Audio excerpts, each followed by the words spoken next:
नमस्कार दोस्तों, आज की हमारी इस वीडियो में हम आपके लिए शिरडी के साईं बाबा का इतिहास लेकर आए हैं। साईं बाबा ईश्वर का अवतार माना जाते हैं।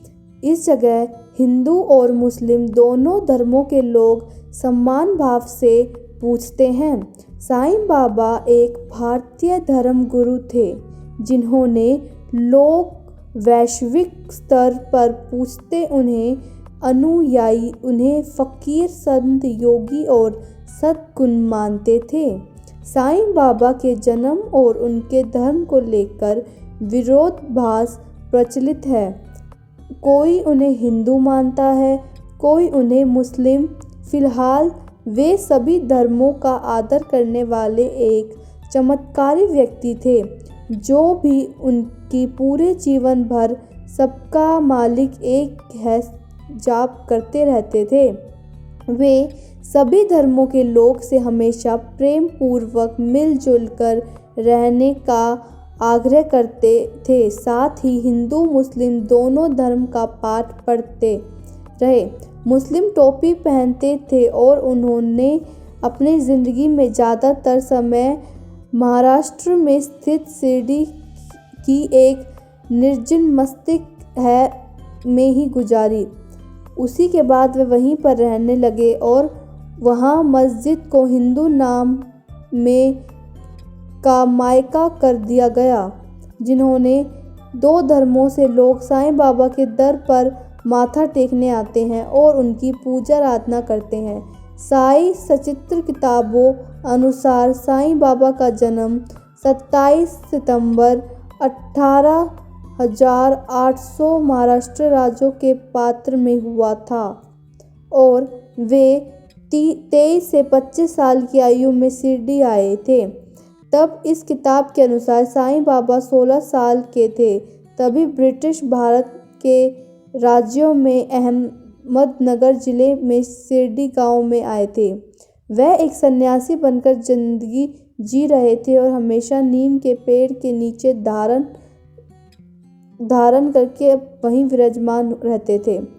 हे भगवान की भक्ति में लीन हो जाते थे। इसी के बाद यह युवा बाबा के चमत्कारों और उद्देश्यों के लोग मुरीद होते थे और फिर धीरे धीरे उनकी पहचान आपस के क्षेत्रों में फैलने लग गई। गांव वालों ने उनकी प्रतिक्रिया का उल्लेख किया गया है। यहाँ तक कि माना है कि उन्हें हंसते हुए ईश्वर की कुछ दैवीय शक्ति प्राप्त थी, क्योंकि ध्यान करते समय ठंडी और गर्मी का उन्हें शरीर पर कोई प्रभाव नहीं दिखाई दे रहा था। दिन में वह किसी न किसी से नहीं मिलते थे और रात में उन्हें किसी का डर नहीं था। जिनके सवेरे में लोग की मदद की जाती है तथा संतोष, मदद, आंतरिक शांति, समाज कल्याण और ईश्वर की भक्ति का पाठ करने वाले साईं बाबा को शुरुआती जीवन के बारे में आज भी रहस्य बना हुआ है। दस्तावेजों के मुताबिक एक ब्राह्मण परिवार में जन्मे थे साईं बाबा, जिनके बाद एक सूफी फकीर द्वारा गोद लिया गया था।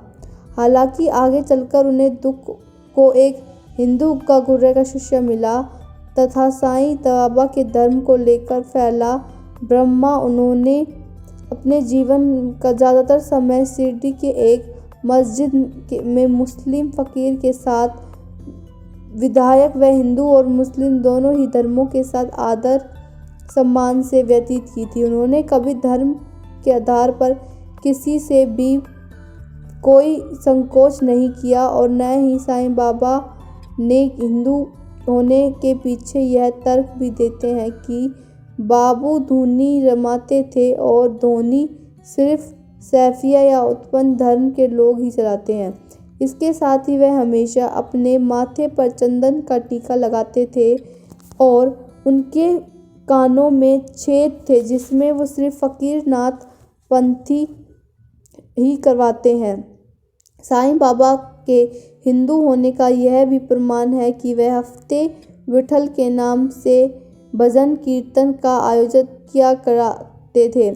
साईं बाबा के कुछ साल तक उन्होंने हाथ में भिक्षा मांगकर, हुक्का पानी, कमंडल कानों में छेद कर आधार पर उन्हें नाथ संप्रदाय से भी जोड़ते हैं, जबकि बाबा की वेशभूषा के आधार पर उन्हें कुछ लोग मुस्लिम संप्रदाय से भी जोड़ते हैं और उनका नाम साईं से फारसी भाषा की शब्द है जिसका अर्थ है, जो कि उस दौर में मुस्लिम सन्यासियों के लिए इस्तेमाल होता था।